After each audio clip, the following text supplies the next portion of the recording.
Well, welcome all, and welcome Mr. Barry Peatling to the Barry Peatling Sports Show. And welcome to you, Colin Sutcliffe, and all my viewers around the world and interstate. It's a very cold day. It was 3 degrees last night at 2 o'clock this morning when I turned the light off. Very cool, yeah. But it's not too bad. Not too bad. We can survive. Now we're going to get into the game, Chelsea versus YCW, but first of all, let's have a look at something. It's a bit of a Shepparton Dagon era. A couple of games, I kicked 6 goals and 6 goals, 3 votes, best on ground. This is for the Shepparton Swans. Shepparton Swans, it was called Lemnos then. Lemnos, and in the late 60s, and you just start against... and there's the other one, another 6 goals too, I think. Swans sparkle in sizzling burst. Yeah, I think that was a key session. Sizzled. You sizzled like a sausage on a barbecue. Yeah, that's Keith Esson, as a mate of mine too. He wrote this. It was a Keith Esson, no, Laurie Sweet was it? So you got 6 goals in the game and you won it for Lemnos in 1966. Yeah, well, it was easy best on the ground, yeah. Easy best on the ground. I did 3 or 4 away too to Lenny Cummings. It was, that stage I was about running second on the goal kicker. So real class, it says you brought up the Swans' 15th goal over there. That's that one over there. Really classy. Oh, really classy. From yesteryear. Class act. Okay. You either got it or you haven't got it. The old saying PH saying, you either got it or you haven't got it. Yeah. There's no in between. No in betweens. So the Chelsea Frankston YCW crowd and conditions. Well, I'll tell you a lot more about the ground, the ground and the conditions later, but it wasn't pretty ordinary sort of crowd, I reckon. And the rooms are pretty ordinary too. Wow. And the ground, I think it's got worse. I was talking to Snake, and he said, look, it was worse 10 years ago, Barry. I said, you've got to be, no, 20 years, because I've been following for 20 years. It's pretty bad. And he said, I said, it could not possibly, and he said, you could hardly see the half of the body. Oh, well. You don't know who's kicking goal, don't know who's taking marks. But anyway, I'll tell you something about that later. Okay, now let's get into the game then. The first quarter. The first half there it was the best start I've seen. I was getting that excited. That is probably the best start. I'll tell you about the second half later, the second quarter, but the first half of that game, it was, I've never seen so much. These are very professional side, actually, like that. They are, and we were bashing them and out tackling them, and we they must have got the shock of their life, because I reckon this is about the first time anyone's been in front of YCW in the first quarter, the whole season. We were 2 goals in front. Wow. 10 points in front. Yep. And we was, I said, look out. And I was standing next to Roland Clark there, and but the first quarter we were 4-1 to 2-2. Yeah. That's extraordinary. We only kicked another goal for the rest of the game. Yeah.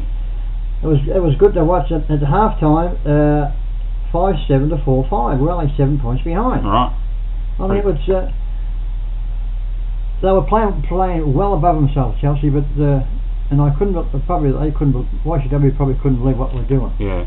How we were playing the game, because we were out tackling. Out tackling. I mean, I'm never been one for big on tackles, but now seems to be a big thing. It is a thing now. If you get a lot more tackles, you'll win. Oh, you get $1,000. If you might have plenty more tackles, but then the second quarter. Yep.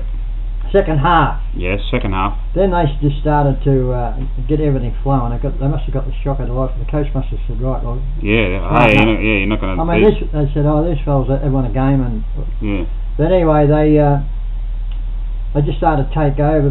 Eames is still one of the guns that start. 6'9". Yep. Taking marks around the ground. He started to get in the game. But our rucks, Corey Peel and Jason Clark, they're doing a fair job the first half. Yeah. Trying to jump into and try and stop his leap. Yep.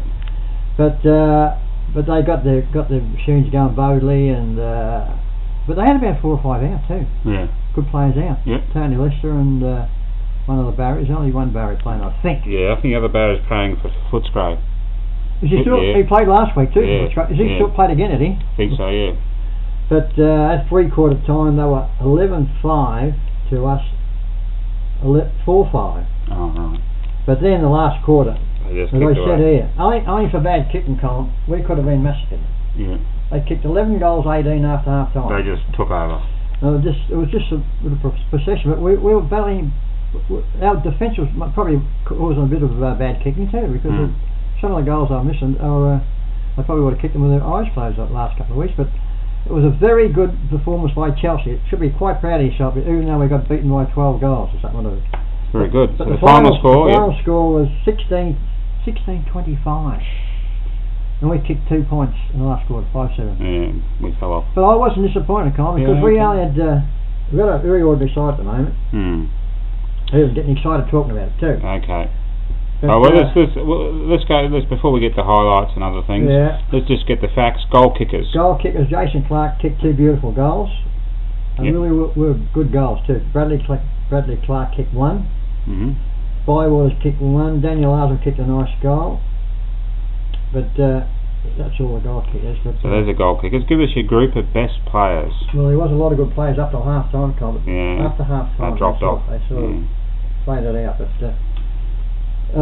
probably Bradley Clark, Arsman, Daniel Arsman, Toddy Gardner, Matty Gardner. He played a fair game in the first half. Matty Gardner. Bywaters in the game in the first half. Most of these fellas, but Truby played 3 or 4 quarters at least. And James Brain and Jason Clark. To round out the best players. Jason Clark done a good job on the ruck on Ian. He tried to nullify him, but he was a foot taller. And but this new ruckman we got signed up, Colin, is supposed to be coming back in a couple of weeks. But the season will be over. Yeah, right. So votes. 1 vote. 1 vote I gave to Toddy Gardner, who played his 4 quarters as usual. Okay. 2 votes. 2 votes to Bradley Clark. Excellent. And played a top game. 3 votes. And his big brother, who played his 100th game last week. Who? Jason Clark. Jason Clark with the 3 votes. Played a top game. He had got a few knockouts against Ian, but he is this high. How much higher? Heavier. I mean, higher than him, yeah. Wow. So, okay, there's the much coveted votes. Yeah. Any highlights, Barry? Look, highlights package. I've written down, it was the first half of that game of last weekend is probably the best half of football I've seen Chelsea play for about a long time. Good. We're playing a side who they'll win the flag by a lap. Right. And we're in front of the quarter time and 10 points behind at half time. We stuck it up in the first half. If we would have sort of had more use of disposal, more, we could have kicked up more goals than in the first half. More right, okay. So that was one of the main highlights of the game. I know they might have just gone a bit too heavy in the first half and run out of steam, but then they got their rhythm going. When they get their rhythm going, you can't stop. Okay. Any other highlights? That's about all worth talking about, the highlights. But Chelsea should be very pleased about the first half. I know there's 4 quarters in a game, but they should be very pleased because they are a super side.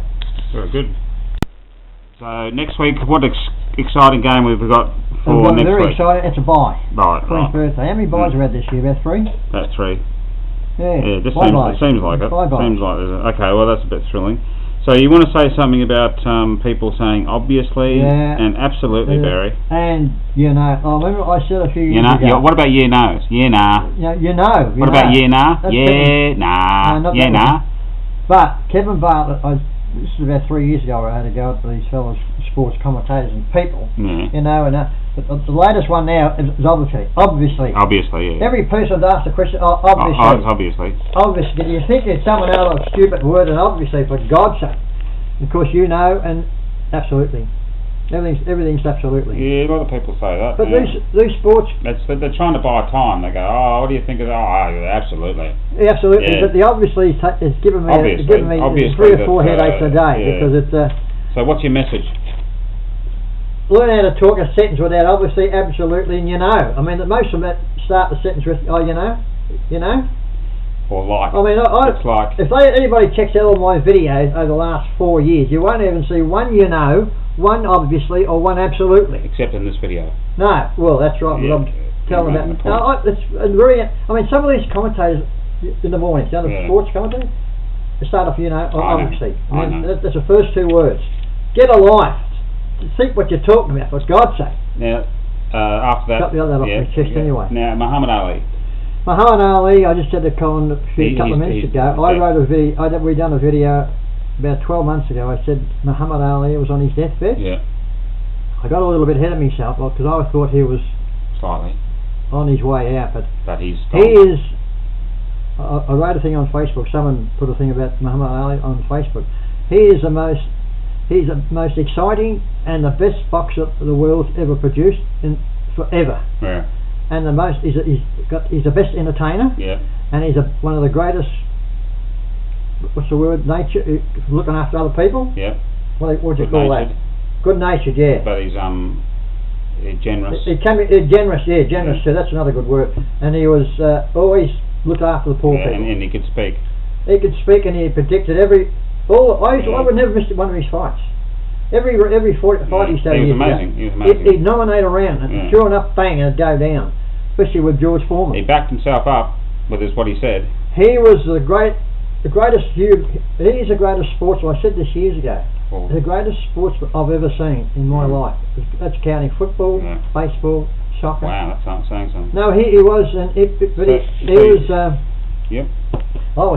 I thought he was going to die when I done that video. Actually, I've got 2,000 hits on that. Wow. Scoring up 150 the last 2 nights. Everybody who's on Facebook or one of those other things or on talkback stuff, they'll be all comment on. I mean, the last 3 days the papers have been full page. And my thoughts goes out to his wife. He had 11 kids. I didn't know that. Yep. Didn't muck around. He did about 1,000 fights, but he had 11 kids. He must have made time, didn't he? Yeah. Fair effort, isn't it? Fair effort, yeah. For a boxer. So, Cheerios. Cheerios, yeah, I got some Cheerios for Annie and Carla. She isn't still not talking, but she tunes in. And Maria, Joy, May, and Nicole, they watch every week. And I PH Sandy and Carlos. PH, I rang up one of your old mates a couple of nights ago, Billy Murad. Him and Billy Murad and PH used to knock around together when they used to go to Richmond Tech. Yep. And I told Billy that you're a Brit Crook, and he told me to send you a Cheerio and get well. But he was one of my best mates, Billy Murad, from Richmond. But because they used to knock around, they used to belt fellas up. Yeah. PH and Billy Murad. We used to call him Billy Moo. We used to call him. Yeah. It's a funny nickname, isn't it? Billy Moo. Like a moo cow. Moo cow. Well, he was a good, udders. No, but PH, Billy's young, right? He still goes to race. He goes to race every week. Colin. Oh, right. For the last 50 years. Well, every week. Some people haven't got a life. No, he doesn't. That's good. Okay. He's a pretty rich man too. Any other Cheerios? So anyway, I thought you'd like to hear that, PH, because they were very good friends. No, that's about all. Cheerios, Mara and Maria and Annie, and that's about all, yeah. So that's all we got for this week. So and I think we'll cover a bit of territory and whatever, and what's the local sort of highlights and bad news and good news. And so it's goodbye from me. And it's goodbye from me. That marking target. Matty Gardner stepped up some really good tackles. I think early in the game, Todd and Blaney would say that you went pretty solid against your opponents. Needed an impact. Obviously, we had to make a few changes. And McLeod probably got the better of it at the time. Thought it was an even contest with Hutchison last week. Back three, really good. Really good. And Benny Holman, I got running kick too, so that's a good effort. I thought Cooper and Bower, everyone down there really gave us what they could. And they were defending a massive amount of inside 50. Okay. We learned. I was hoping to get a good learning experience today. So we learned what we're really good at and how we can go about it and get a fantastic first half. But what we learned also, and what I was really looking for, is that it's like in that boxing match, where you're getting tight and you're in a cleavage and you just keep hanging in there, or you step back and go, I'm going to try and fight from the outside now and see how I go, and you get knocked out. That's what happened. Some of our blokes just tried to fight from the outside and didn't fight from the inside. And that's where we were winning it. We're actually inside winning the contest, and we stepped back and gone, it's all got a little bit hard. When a side gets you, and this is for all those forwards, when a side gets you and you have to play on the half-back flank or in the back pocket to play on your man, you go in that strangle. You go in that hole, until we get the opportunity to come back again. We did it in the first quarter. We kicked goals in the first quarter because we got in the hole and then we got out. Later in the game we didn't get in that hole. And good sides like that, their plan, and Jones will tell you he's watched them 4 times, I just want to restrict until you crack. Alright. Just that, yeah, I think the one thing that really hurt us in the second half was sensing where the game's at. Yeah? Just understanding where it was at. Now, the other thing is, there's a lot of sore guys here, yeah? A lot of sore guys, a lot of tired guys. Alright? So you want to know where the gap is in our footy? They won't be feeling it. They can endure. So we just got to get our bodies and our minds, working to that kind of level. Our bodies aren't at that size, fair enough. But that willingness to fight as a contest in the first half, I commend you for. It's really, really good. It's fantastic. So we learnt that if we had done that against Karinga last week, we're 8 goals up. No question about it. Would have killed it. So we've learnt that that's the best parts of our game work. What we struggled with was just going the distance and going the intensity. So we've got a lot of young guys, like, Geordie Tobacco, Geordie, Jake Wheeler's only 24 or so. So we've got, Brad 21, Archie 20, 19, Corey 18. We've got lots of young guys, so we can roll with some of the punches that we were given there. As far as you just got to know where you've got to get to. So you take out of that, you've got to know where you've got to get to. So come the summer, when we think we're training hard, we've got to be at that level. But the good news for our side compared to a lot of other sides, I reckon, is the gap we've got to make up is 2 quarters. Yeah? 2 quarters. That's the gap we've got to find. Alright, that's footy.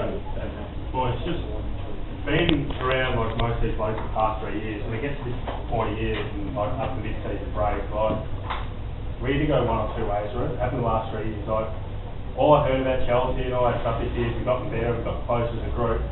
But the past 3 years, you just fucking go, fuck this, let's play this, let's just hope the season finishes, hurry up. Fuck that, like you can still turn it around, you can still make up, you can still play finals. You're only 2 games out, maybe 1.5 games out of the fucking final. Let's not fucking kiss the season away after the season break. So keep getting the training, just keep putting effort in and fucking turn it around. Right, now Stephen, that's our next challenge, yeah? You bring that first half, you bring that in your mind. Alright.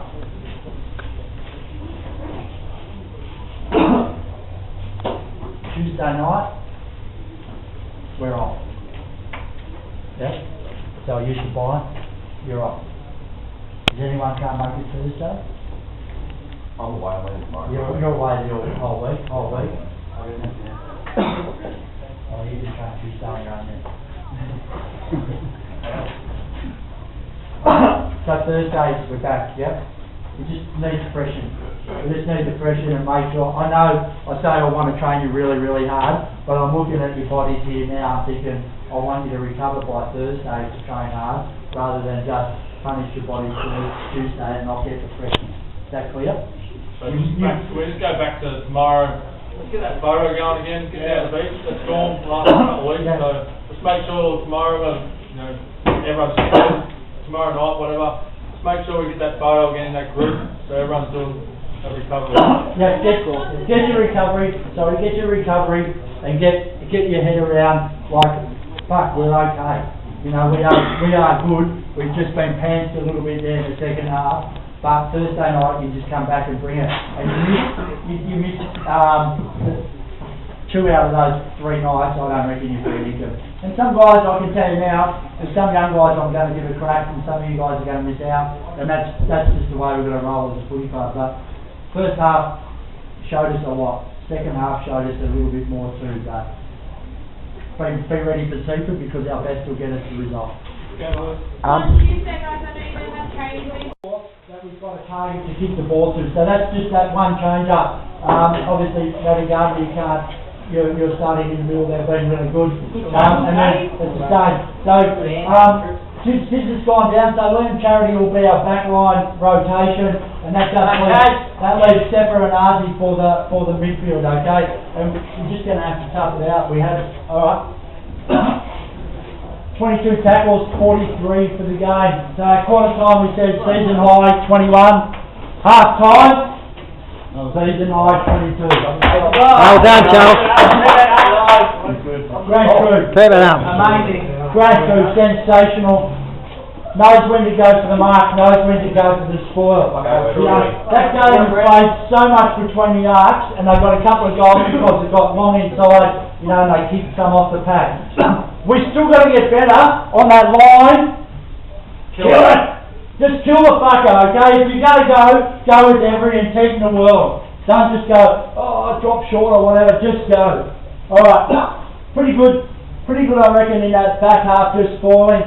We lost the stoppages, okay, because I think, you know, they win a few ruck it out, and they're prepared to throw the ball and, you know, get out, because they trust that their guys are going forward. I think with that, I think before the game we accepted we weren't going to win, you know, clearance and stoppages, but I think we're now on a fair bit. It's not clean if it's coming out of it, they're under pressure. Yeah, it's just that, It's just, you know, the other thing I think we were talking about is that those tackles, we didn't get the free kicks for the inside tackles in those stoppages, so they were able to scoot it out. Just remember, but when they start handballing, you've got to get in your mind, I'm going to transition, I'm going to go, because they're just going to keep linking. That's when you've got to be on the move on your opponent. Don't give him the 5 metres at a stoppage. You've got to engage early. If you go before he does, they stop. But if you let him go for 2 metres in front, they're out, they'll keep going. So if you run first, guarantee you they'll stop. Alright, if you get the instigate, defence first, I'll beat him, I'll bump him on the way back, he won't go. Just another thing is ball security as well. No one to get it, no one to keep it in. Like, you'd rather repeat stoppage instead of turning the ball over. So just don't go, if you don't think like you can't get it out, don't give any of these. Don't just keep it in. If you get too hold of the ball, just reset, gives everyone a break, and better than turn the ball. Probably not going to get big hold of the ball based on what we've seen. Okay, with the ball, just, you know, when it's time to wait, okay? don't just go off. You know, I have to go now. If we have to go long down the line to a contest in these conditions, that's what you have to do. Alright? When it's time to go, but you do have to get on your bike. But if you get held up, let's just play that safe down the line, kick for a little bit. Because we're controlling the game. Do you believe that? Yeah. We're controlling the game. We are making the pressure and the contest. So when we get the footy, control the game with the footy. Simple. Let them fucking think about what's going to happen next. So, if you're going to go for a target, but go low, okay? We've got to hit those ones here. I don't want to see those lollipop ones that are going to cause us grief. Go low. Alright. Engage them. Doesn't matter. I want the forward line. If we're caught out because we're a bit stuffed up and a bit unorganised, I want to hear, I need six. And if someone says I need 6, that means I come back and I go, I'm their backman and I'm their fullback and I play like a fullback. You're doing too much around the ground, engaging them every contest, to have them an opportunity deep in our 50 go to waste, okay? So engagement. Fucking let them ball it up again inside our 50. Let us go banging in again. Lead up forwards have been good at times, you know, I think it's been pretty solid, but just make sure that we are in a position where we can lead. Couple of times too, the transitions deep inside our 50, turn and go box that last one. You know, that's a big result for us, that you had that shot, and they had nothing behind, but then you turned and just come and took that mark and had the shot. I was happy with the good lead up, great kick, beautiful kick, and good shot on goal. Don't worry about what happened. That was a really good effort. Alright, own it. You know, at the start, you know, we talked about the thought that creates the feeling that creates the action. I can see that you are thinking about fucking taking it up to them. The feeling is intense. It's intensity and pressure. And the actions are hard. Really lots of tackles, really got control of the game. But, the other feeling and thought that can creep in now, what do you reckon that might be? Get lazy. And job's done. Yeah, we've done enough. We've done enough. We've got something to talk about now for sure. I'm fucking happy. I'll be as happy as a pig in shit tomorrow to go and tell everyone we fucking stuck it up YC for a half a game. But that's negative thinking, okay? That's really negative. Stay in the contest, stay in the contest and work. They are panicking.